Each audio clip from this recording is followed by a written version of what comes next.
Hello and welcome to this Pearls and Irritations conversation. My name's Paul Collins and my guest today is Peter Rodgers. He was the Australian ambassador to Israel from 1994 to 1997, and he's a frequent commentator on Middle Eastern affairs. He's also a writer, an author, a consultant on communication skills and international negotiations. Peter, welcome. Thank you very much, Paul. Delighted to be with you. And thanks for coming. In your 2004 book, Herzl's Nightmare, One Land, Two People, you've outlined a very interesting history of Palestine, which goes back to the late Ottoman period.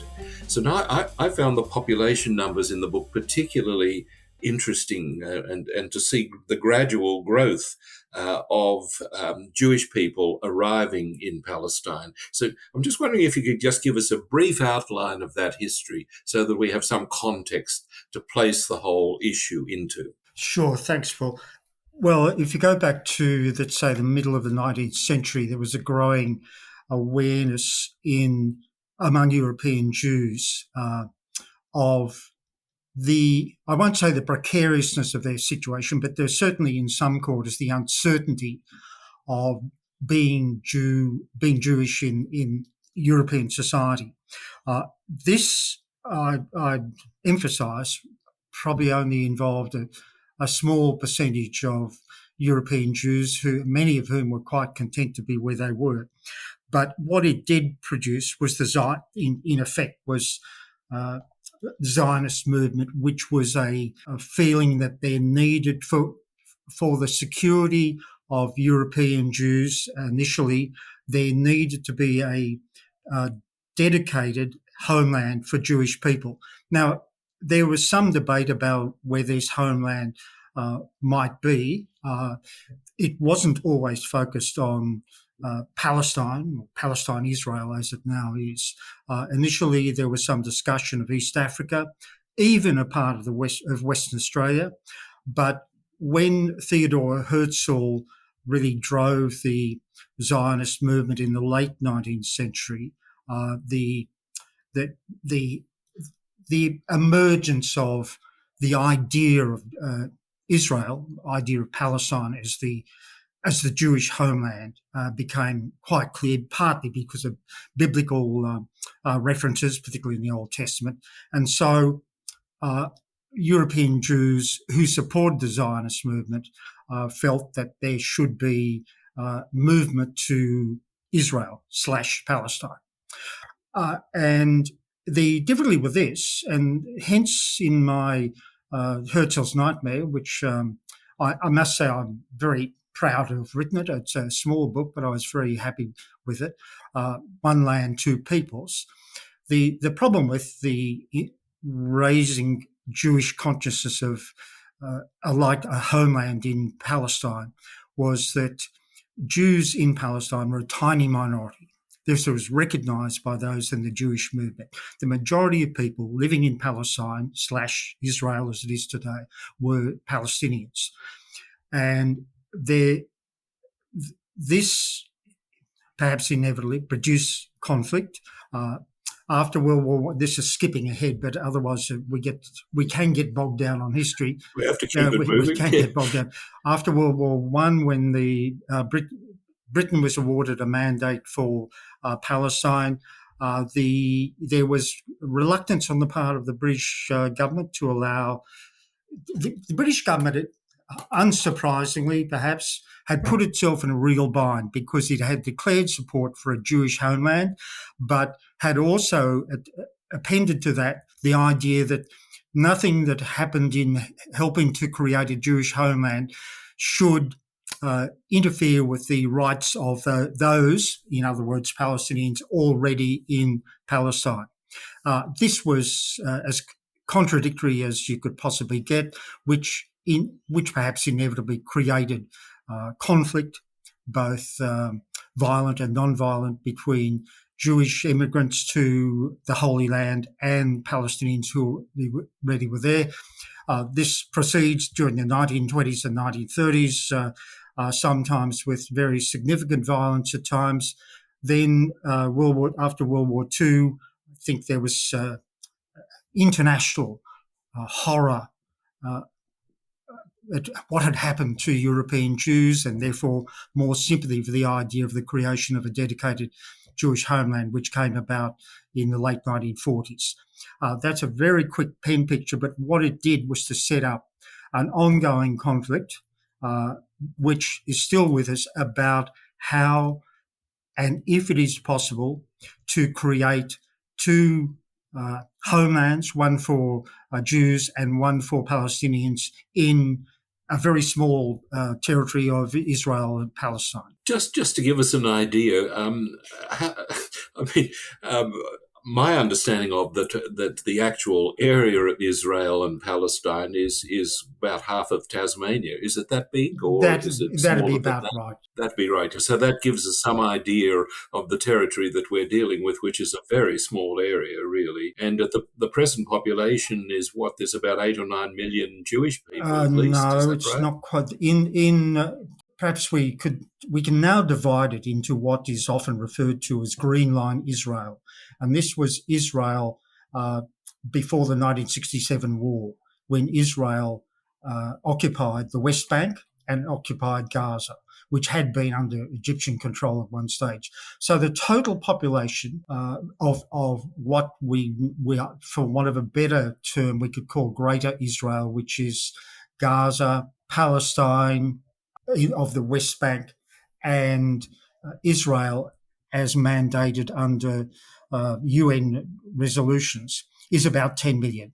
It splits roughly between Israelis or Jews and Palestinians, and that has been one of the great drivers of the conflict and one of the areas of debate about the conflict, which is demographic equality or inequality. And can you perhaps sketch out for us? I mean, you were ambassador there from 1994 to 97. In many ways, I suppose the present situation has developed after that period. So can you give us a sketch leading up to Netanyahu's premiership in Israel, which is led directly, of course, with the Hamas attack in October.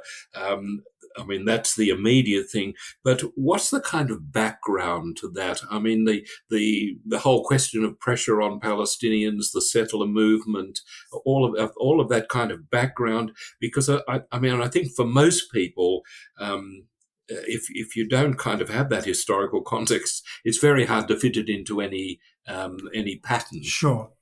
I guess a way of approaching that would be to say after 1967, after the Israeli defeat of, I think it was 5 or 6 Arab armies, Israel occupied all of the West Bank, all of what had been the British mandate, and Gaza. So it was in total control of Palestinian life and Palestinian people and Palestinian life. I'd fast forward from 1967 to the late 1980s. There are a series of attempts over a 20-year period to try to find some resolution. The idea of the two-state solution was still around. None of that went very far. Then in the late 1980s, you had the first Intifada, or Palestinian uprising, against Israeli rule. And this created in the minds of some Israelis, I think, the idea of we need to push through some sort of resolution. And then so you have in the early 1990s, not simply because that's when I happened to arrive in Israel, but in 1990s you had another form of the peace process which led to the so-called Oslo Agreements, or the Oslo Accords, which were supported by the Palestinians under Arafat and the Israeli government under Yitzhak Rabin. This did not anywhere have a route map for a two-state solution, but But within the Oslo Accords was the very distinct idea of a two-state solution. This led, I won't say it, in 1995 there was significant opposition within Israel to the idea of Palestinian rule, to the idea of Palestinians taking over what were Palestinian majority territories. Then in November 1995, you had the assassination of Yitzhak Rabin by a West Bank settler. To me, that was, so I'll just go back for a moment. There were two, the Oslo Accords of 1993, 1994 really gave a sense that the conflict between Jew and Palestinian over dividing territory might just be broken. But it was destroyed by two factors. One was terrorism, and I would make the point there that it was Israeli terrorism as well as Palestinian terrorism. The single worst incident of terrorism that took place during my time in Israel was when a West Bank settler went into the mosque in Hebron and shot 29 Palestinians or 30 Palestinians at prayer. So terrorism was one element. The other element was the assassination of Yitzhak Rabin, because he didn't wake up one day and decide he really liked Palestinians, and he thought Yasser Arafat was a good sort of guy. He woke up one day and decided there had to be some sort of resolution. When he was taken out of the scene, which led quite quickly to Netanyahu's first term as Prime Minister, the prospects of finding someone on the Israeli side who could both champion the idea of a two-state solution and convince Israelis to trust to the idea, in my view, really disappeared. And so Netanyahu came to power first in 1996 as a strong opponent of Palestinian statehood, and has remained. He hasn't been in power all that time. He's been in power for a lot of that time, and he remains an ardent opponent of a two-state solution. And so, in a way, I suppose that brings us to well, certainly listening to Penny Wong recently, and the policy of the ALP, the present government, Australian government, certainly seems to have embraced a two-state solution. And I think actually I got this gig interviewing you because I'd written an article on the Vatican also having embraced a two-state solution. And as a result of that article, I got a couple of letters, very intelligent letters, which really suggested, is a two-state solution possible?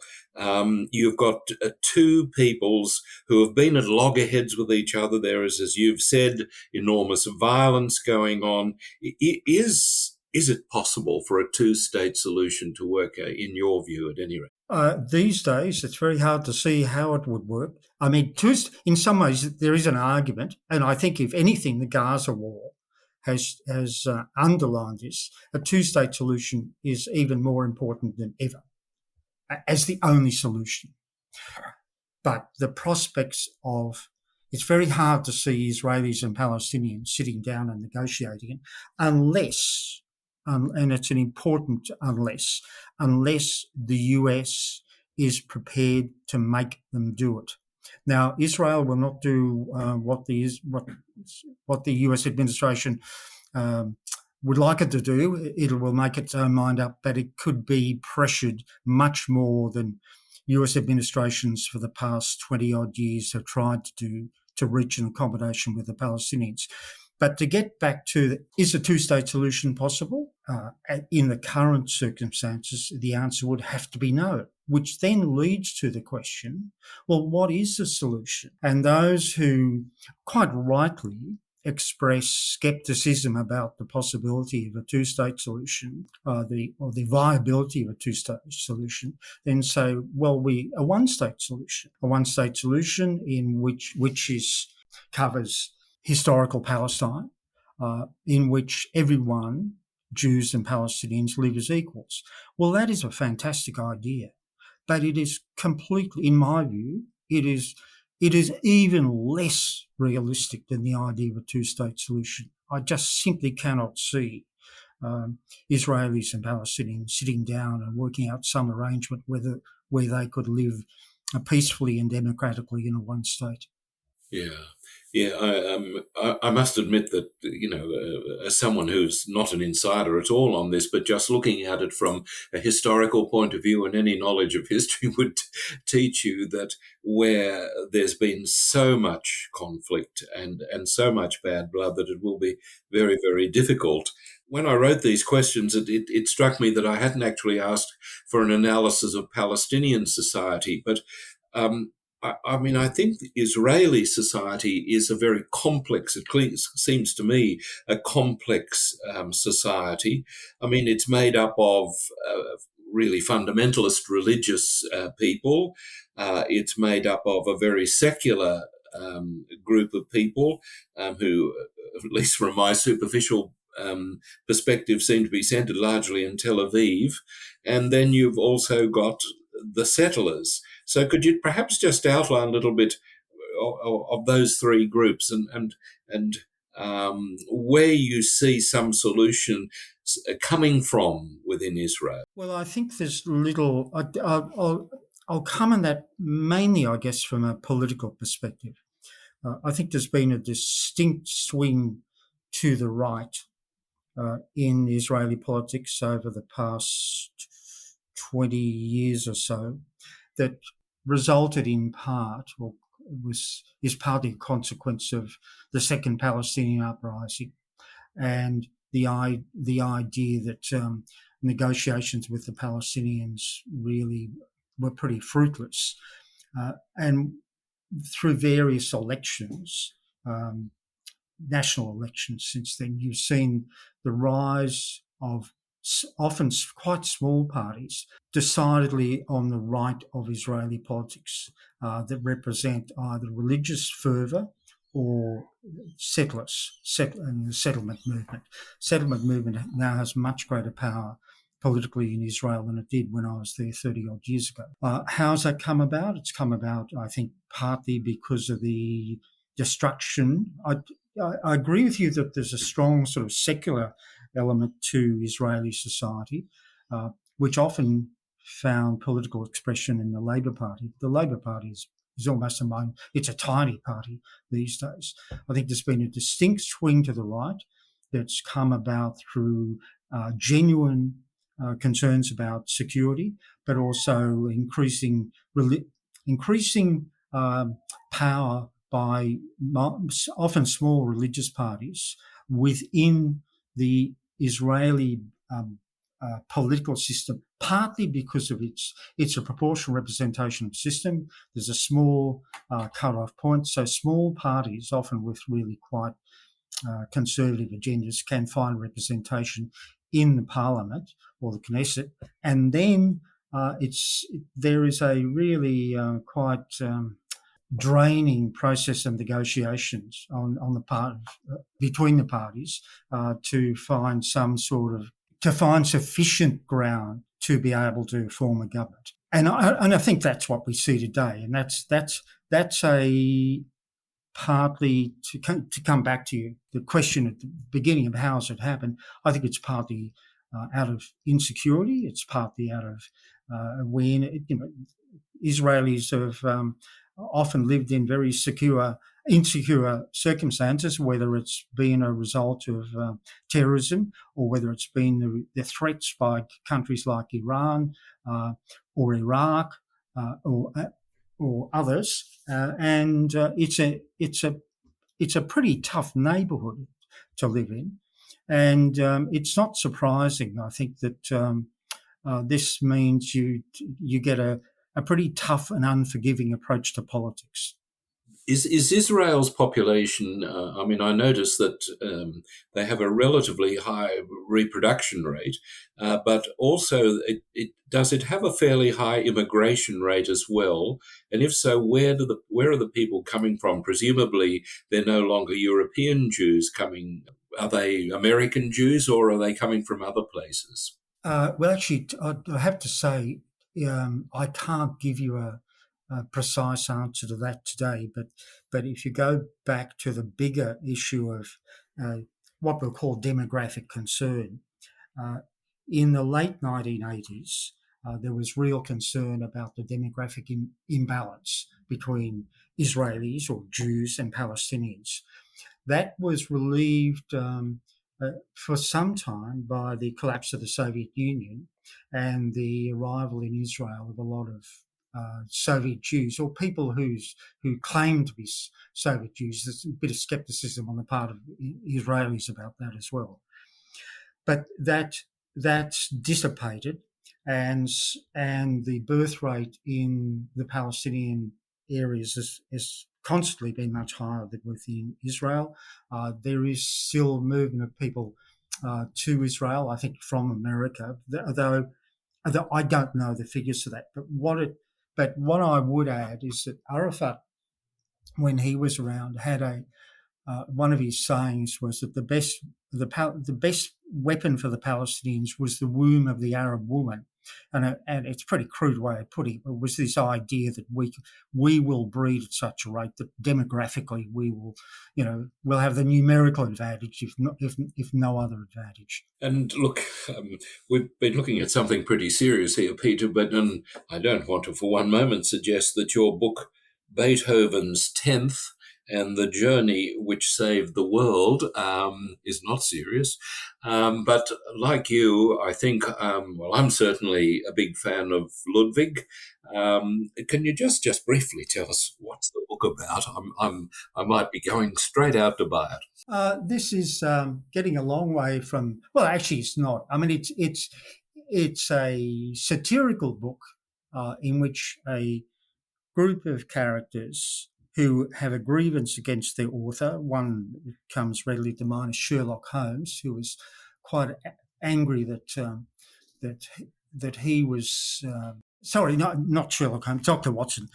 Dr. Watson, who was always the understudy to Sherlock Holmes, and Toto from The Wizard of Oz was also very unhappy that he was not given a speaking role in the book. And so there's a group of disgruntled characters get together to try to draw attention to their plight. And they decide, I won't go into too much, all the detail because it take too long, but one of the characters is a composer who has long cherished the notion of completing Beethoven's unfinished 10th Symphony, which most people have never heard of, but he was aware of it. So they decide to sail to the Middle East while he finishes Beethoven's 10th, and there are some adventures along the way. The world is saved, but I'm afraid it is very much fiction rather than fact. Thank you, Peter. Thank you very much. It really did give us, some sense of what we're dealing with in Israel and Palestine. And I just want to thank you for coming on this Pearls and Irritations live conversation. Thank you. Thank you, Paul. It's been a pleasure to talk to you.